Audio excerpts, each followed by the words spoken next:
Morning. હવે આપણે પૂરક ગુજરાતી પૂરક વાચન 3 ખીચડી પકાવું છું। ભાગ 1 માં આપણે શું જોયું? શબ્દ સમૃદ્ધિ સમજ્યા અને પાઠની સમજને રહી। હવે આપણે એ પાઠમાં સવાલ જવાબ ને તો છે નહીં, પણ હું થોડા સવાલ જવાબ તમને લખાવું છું જે પરીક્ષામાં આપણને પાઠમાં આવે છે। અને આ પાઠમાં તમને ખબર છે ને, હું તમને સંક્ષેપમાં એ ટૂંકમાં સમજાવી દઉં કે આ પાઠમાં શું હતું। આ પાઠમાં એ હતું કે બીરબલ અને અકબર એની તો આપણે ઘણી કથાઓ રસપ્રદ સાંભળી છે। એમાંની એ કે બીરબલની ચતુરાઈની કથા છે કે બીરબલ બહારગામ ગયો હોય છે, એવામાં બાદશાહ એકલા હોય છે તો બેઠા બેઠા મનમાં વિચારે છે કે આ શિયાળાની કડકડતી ઠંડી છે, તો એમાં શિયાળાની કડકડતી ઠંડીમાં છે અને આ મહેલની બહાર તળાવ છે, તો આ તળાવમાં કોઈ આખી રાત માણસ ઉભો રહે ખરો?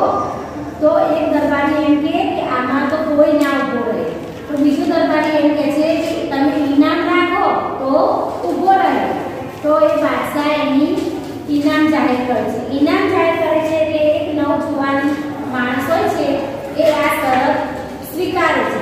એ શરત સ્વીકારે એટલે પેલા બાદશાહે શું કર્યું હોય છે કે તળાવની ચારે બાજુ એને ચોકી પહેરો મૂક્યો હોય છે કે રાત્રે બાદશાહ સૂઈ જાય પણ કદાચ આ તળાવમાંથી બહાર નીકળી ન જાય। તો પેલો માણસ શરત મુજબ આખી રાત પાણીમાં ઉભો રહ્યો હોય છે, ઠંડા પાણીમાં, અને સવારે બાદશાહ બહાર આવીને જુએ છે તો પેલો પાણીમાં ઉભો પ્રાર્થના જ કરતો હોય છે।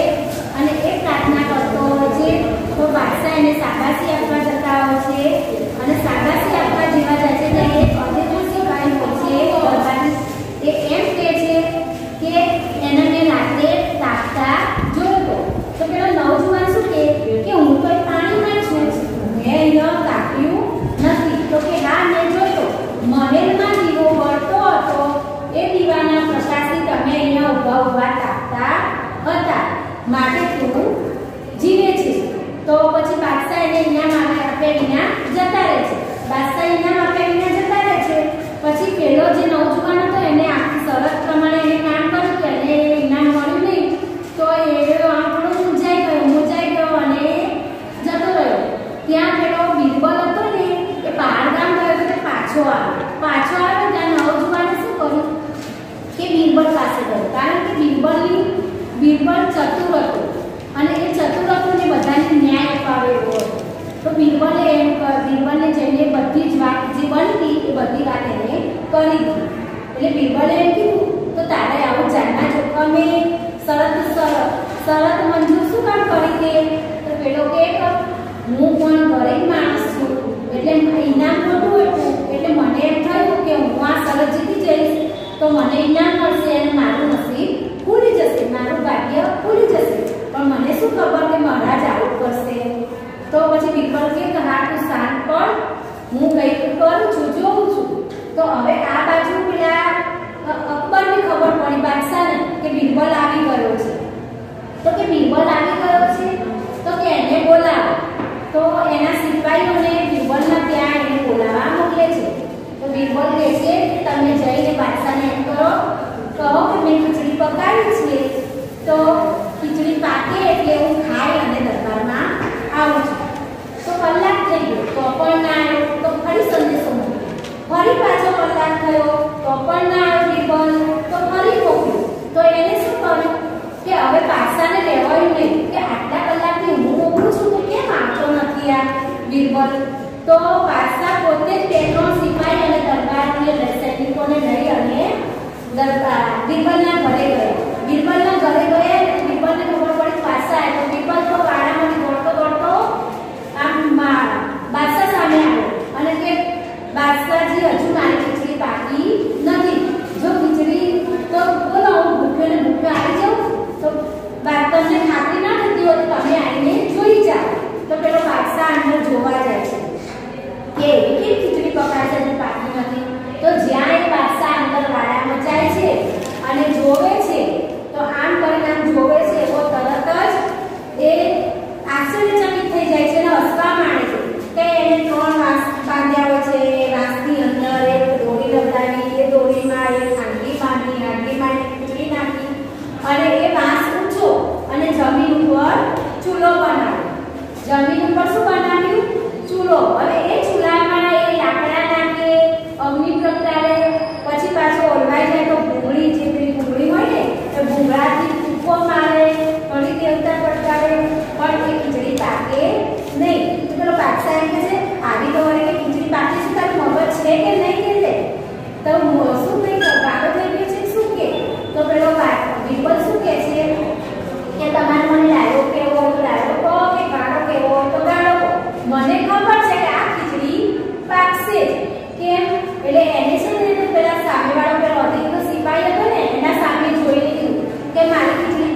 બરોબર આ રીતે પાઠમાં હતું ને હવે આપણે થોડા સવાલ જવાબ લખાડીએ અને થોડા શબ્દ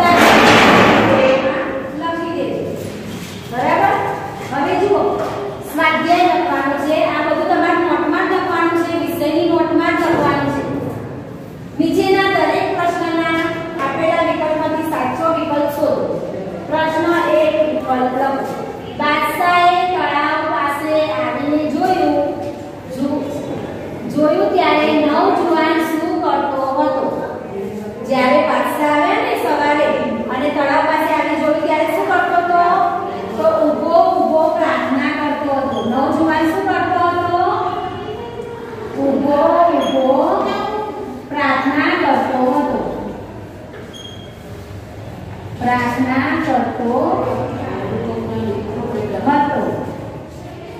બરોબર પછી નંબર 2 અદેખા સિપાહીનું મોં કેમ પડી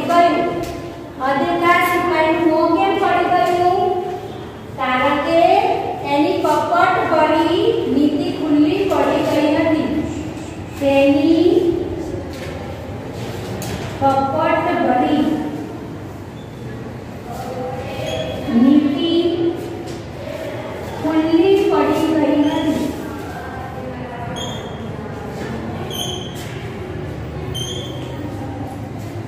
હવે પ્રશ્ન 2 નીચેના પ્રશ્નોના ઉત્તર એક વાક્યમાં લખો શું છે નીચેના પ્રશ્નોના ઉત્તર એક વાક્યમાં લખો તો એમાં પહેલો પ્રશ્ન છે અકબર બાદશાહે દરબારીઓને શું પૂછ્યું તો અકબર બાદશાહે દરબારીઓને પૂછ્યું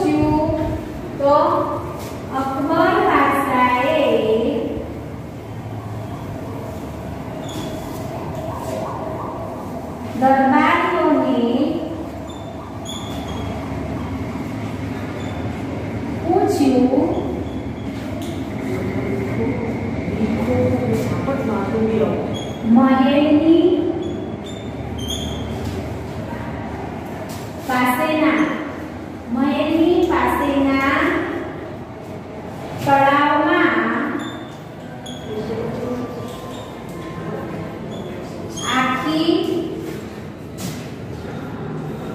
આખી રાત ઠંડા પાણીમાં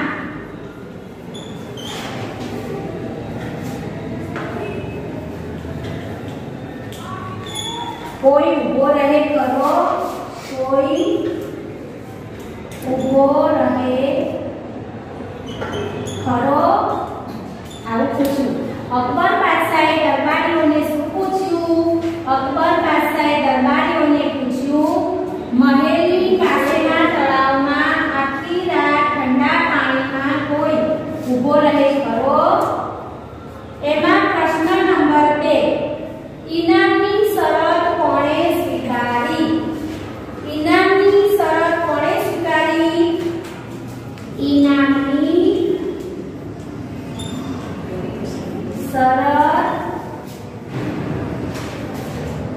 25 વર્ષના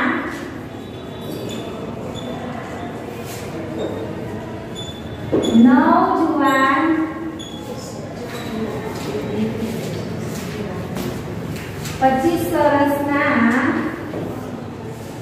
એક ગરીબ નવજુવાને સ્વીકારી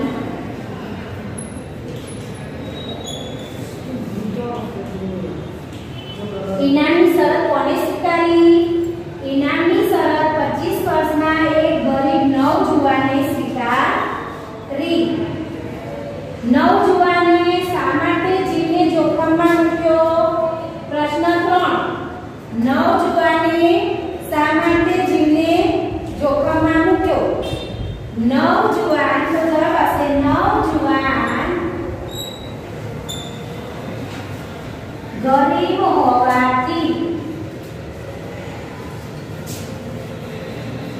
ગરીબ હોવાથી ઇનામની લાલચે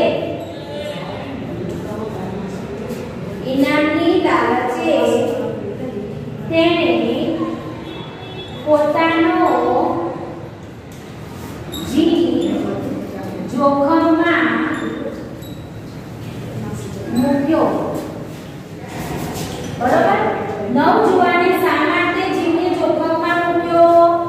નવજુવાન ગરીબ હોવાથી ઇનામની લાલચે તેણે પોતાનો જીવ જોખમમાં મૂક્યો. હવે પ્રશ્ન નંબર 3.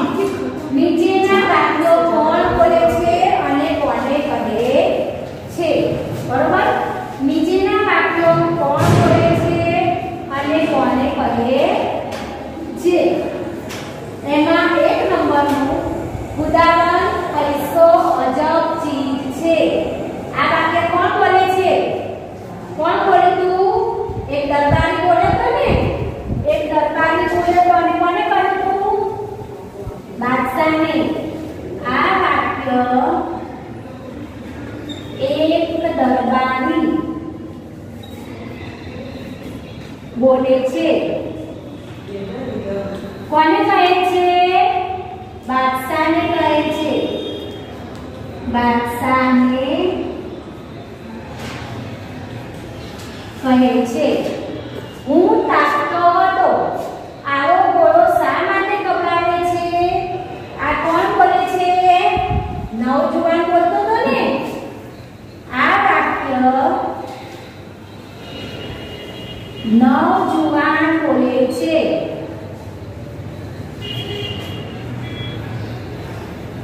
અને કોને કહ્યું? એને ચોકીદારને. અને ચોકીદારને કહે છે. કોને કહે છે? ચોકીદારને કહે છે. તેને કહેજે તારું ઇનામ તને મળશે. તેને કહેજે તારું ઇનામ તને મળશે. આ કોણ બોલે છે? આ વાક્ય બાદશાહ બોલે છે. બાદશાહ બોલે છે. કોને કહે છે? એક સિપાહીને કહે છે. કોને કહે છે? એક સિપાહીને કહે છે. બરોબર. હવે આ કોણ બોલે છે, કોને કહે છે, પ્રશ્ન પૂરો થયો. આગળ નંબર પ્રશ્ન 4.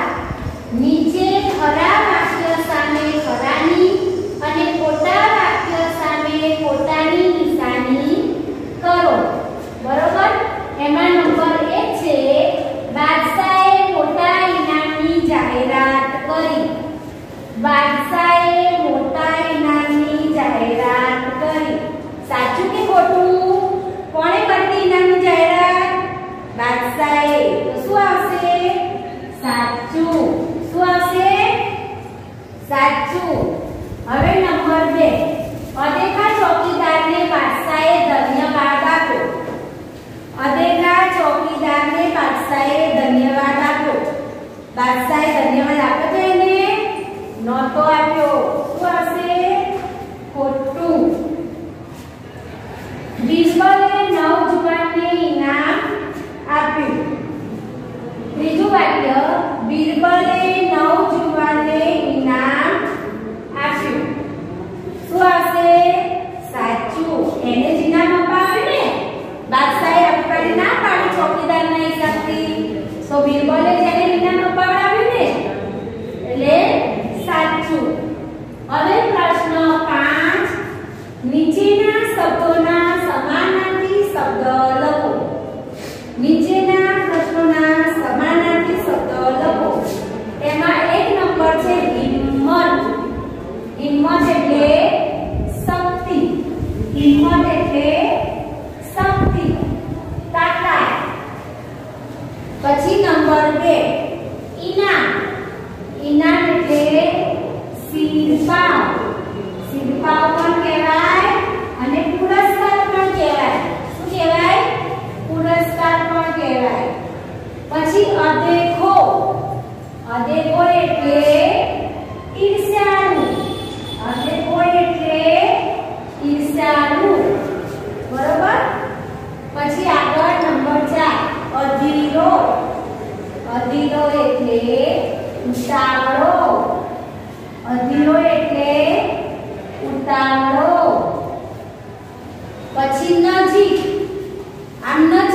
નજીક તો પાસે, નજીક તો પાસે. માથું, માથું તો શિર, માથું તો શિર અને શીશ બંને થાય. સમજ પડી? માથું તો શીશ અને શીશ. હવે પ્રશ્ન 6. નીચેના શબ્દોના વિરુદ્ધાર્થી શબ્દ લખો. નીચેના પ્રશ્નોના વિરુદ્ધાર્થી શબ્દ લખો. સ્વીકાર તો એનું વિરોધી અસ્વીકાર. શું થશે? અસ્વીકાર. ઠંડુ તો ગરમ, ઠંડુ તો ગરમ. લાયક, લાયક તો ગેરલાયક. શું થશે? ગેરલાયક. ધીરો તો ઉતાવળો, ધીરો તો ઉતાવળો. સફળતા, સફળતા તો નિષ્ફળતા, સફળતા તો નિષ્ફળતા. બરોબર? આ કયા વિરોધી શબ્દ. હવે પ્રશ્ન 7. નીચેના પ્રશ્નોને શબ્દકોશના ક્રમમાં લખો. નીચેના પ્રશ્નોને શબ્દકોશના ક્રમમાં લખો. તો એમાં આવે છે પહેલા શું આપ્યું છે? પાણી, સાતાસી, તળાવ, સાક્ષી અને ઇનામ. તો એમાં જવાબમાં પહેલા આવશે ઇનામ. સ્મર છે ને? બરોબર. પછી આવશે તળાવ, પછી આવશે પાણી, પછી આવશે સાપાસી અને પછી આવશે સાક્ષી. બરોબર. પછી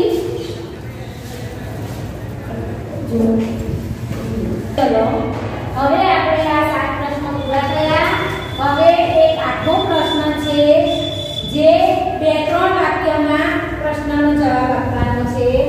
એ હું અહીંયા બોલું છું અને તમે લખજો. બરોબર? હવે જુઓ, નીચેના પ્રશ્નના ઉત્તર લખો 2-3 વાક્યમાં. બરોબર? હવે એમાં પ્રશ્ન છે બાદશાહ શા માટે જાતે બીરબલને ત્યાં ગયા? પ્રશ્ન છે બાદશાહ શા માટે જાતે બીરબલને ત્યાં ગયા? કેમ ગયા હતા? મેં તમને સમજાવ્યું હતું ને.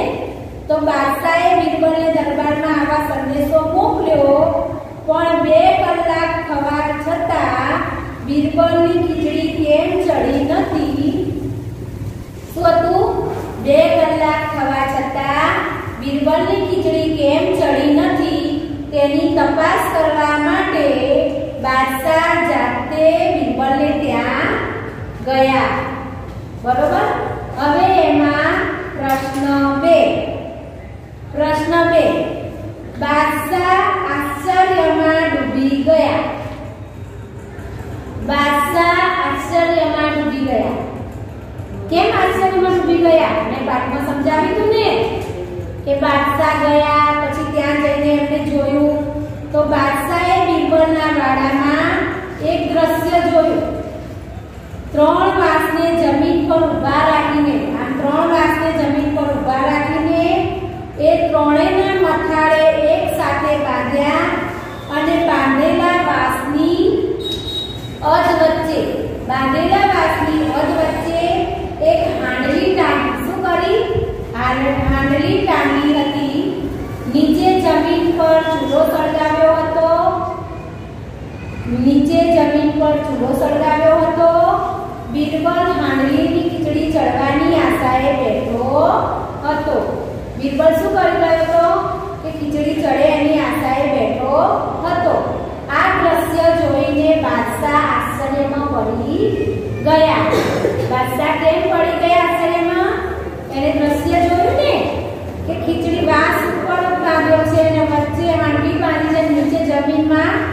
છે આ રીતે જવાબ લખાય।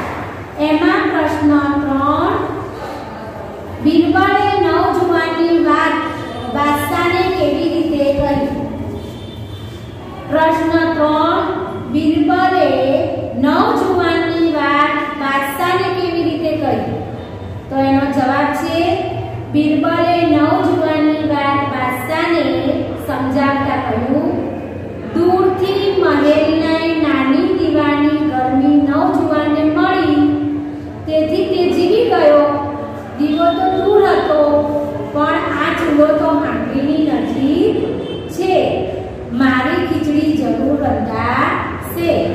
બરોબર, આવું કહ્યું ને કે દીવો તો મહેલથી દૂર હતો તો પણ એ માણસ જીવી ગયો, તો મારે તો ચૂલાની નજીક છે તો ખીચડી જરૂર રંધાશે।